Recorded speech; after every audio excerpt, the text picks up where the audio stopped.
Typical day, I start at 2:30 in the morning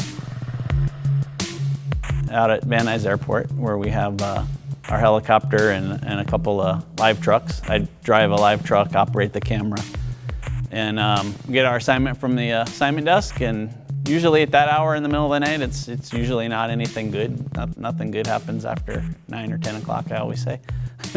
So we're usually going to some kind of crime scene or some big fire or something that's somebody's worst day of their life, and that's, you know, see a lot of bad stuff, unfortunately. I have a desk job at Boston Scientific. I review a lot of documents. We ensure the quality of the devices. We do some of the testing in the cadaver lab to make sure it's usable and functional. We help the R&D engineers test out the devices. I'm working on a software development team. I'm kind of the liaison between the programmers, the project managers, the folks on the IT side, and the business side of the business, which really don't understand techno-speak. And the techno-speak people a lot of times don't understand the business-speak people, so kind of an interpreter. My typical day is overseeing 56 companies' distribution challenges out of 8 buildings here in Santa Clarita with just under 300 employees. I'm an engineer, I'm a female, I have a boring day job, and then I'm a deputy. For 3 decades, thousands of stories were given life in our print room before being sent to your home. Each week, an individual walks into this room to give life to an incredible, one-of-a-kind story. These aren't your local politicians or well-known celebrities. They are everyday people, much like yourself, eager to share a piece of their lives with you.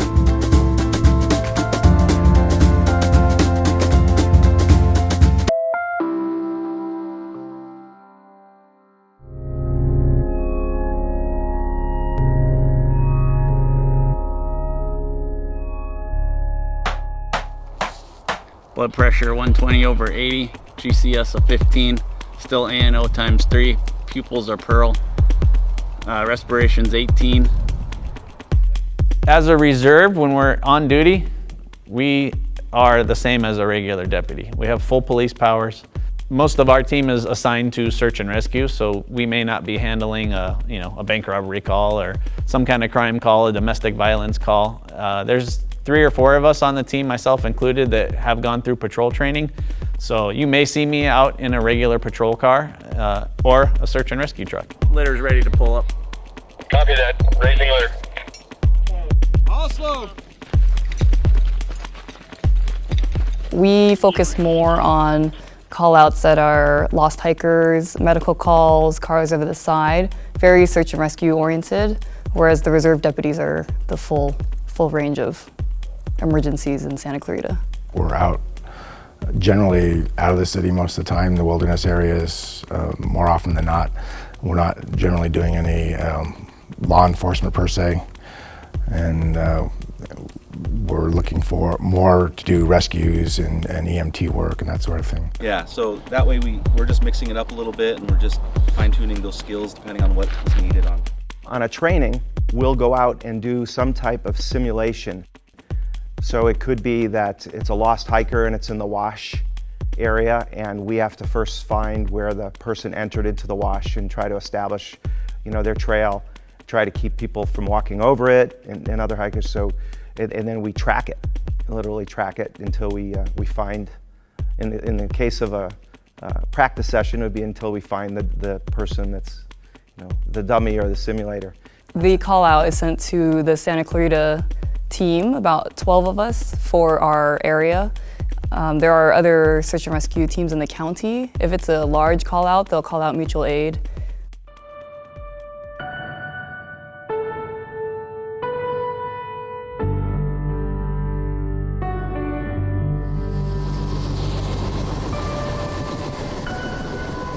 My first call out of academy was the firefighter in Fillmore. You'll see there are some prints right here. A couple of firefighters had gone up on a backpack hike into that watershed. It was a mutual aid call out, so it was a big one and multi-day search. My first time in a helicopter, so it was kind kind of throwing me into everything at once. Our team got involved into it about the 4th or 5th day, and we were out there for about 4 days. After flying over the same location multiple times during the search over the past 7 days, what they had seen was a body. It is hard. Again, you can't really control the outcome of it, but just being there, the family was very appreciative. So just them knowing that there's help in the community and we're here for them to call on, I think that makes those times better.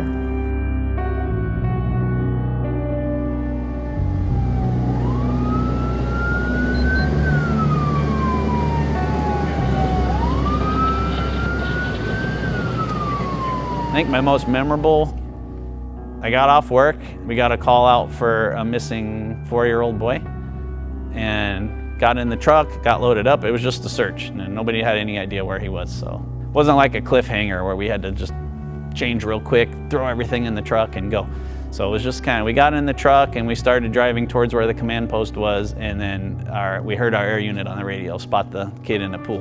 Santa Clarita Valley Sheriff Station deputies jumped into the pool once he was located, pulled the 4-year-old from the pool, and he was transported to an awaiting Sheriff's Department helicopter where he was brought to a local area hospital. Unfortunately, he was pronounced dead just after 4 p.m. today. Yeah, still like chokes me up.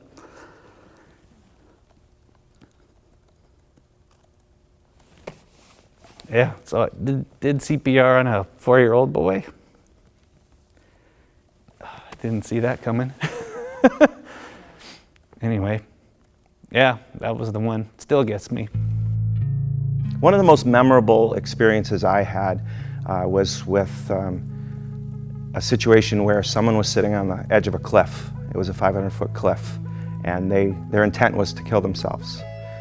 Spent talking with him 3 hours, slowly getting closer and closer to him, to the point where we were sitting with him on the edge, and finally were able to pull him away from the edge. And that 3 hours was maybe some of the most intense minutes I've ever spent.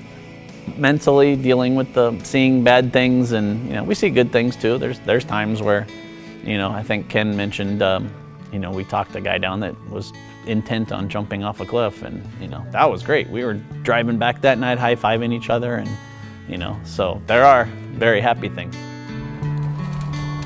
Winston Leader, Medical 1. Copy that. Medical CP ready for another set of vitals on our victim. I think all of the calls that I've responded to, I take something from each one. I typically think this is the worst day of somebody's life, and I was there to help somebody.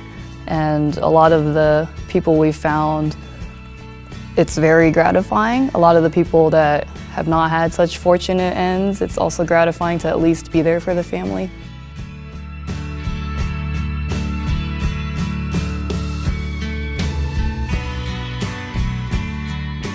It's one thing, you can give money to organizations, you can sit on boards. Those are very, very important things to do, but it's something about being on a search and rescue team that's very personal, that allows you to get out there and appreciate what our law enforcement and our search and rescue teams that do this for full time and our fire departments are going through, and it helps you better understand life. Most important thing, going back to that cliche answer, is giving back to people, but more than that, it gives back to me. I just feel like I'm doing something good. It offsets my day job of being there on, and pointing a camera at somebody on their worst day. And sometimes in the same day, I go right from that to I'm rescuing somebody and helping them. So it's great.